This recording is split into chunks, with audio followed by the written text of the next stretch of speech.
Hi, and thanks for logging on to the Daily DVAR. Here's a brand new halacha for you, and it's for Monday, the 13th of December. Here we go. Everybody knows, of course, that a shul is a very holy place. Of course, you daven there, holy things happen there, and therefore it should be treated with respect. You knew that too. Here are some examples that you may not have thought of.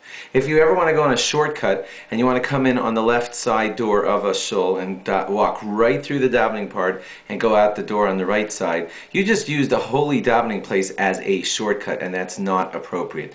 That's dishonoring the shul. If you ever need to walk in the left side of a shul and go right out the right side of the shul, it's only appropriate if you stop there and do a mitzvah along the way. That shows honor to the shul while you're going through it. A beautiful thing to do would be to sit down for a moment and maybe say one sentence of Torah, like Ashrei Yoshvei Veisecha Od Yahalu Chasela. That's a sentence of Torah.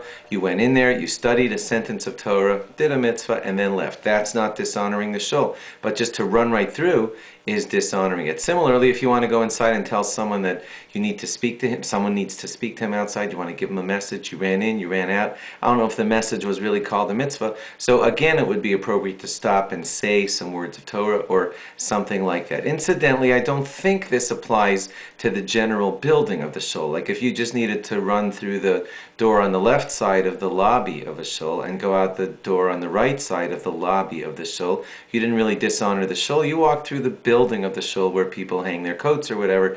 That's fine, I'm quite certain. It only really applies to the place that's super holy where you do all the davening. By the way, these holiness laws will also apply to a Beis HaMedrash, a study hall where Torah is learned. Similarly, you shouldn't be walking through it and just walking through without learning any Torah. Stop for a moment, sit there and learn some Torah, and that's the way we honor a Torah.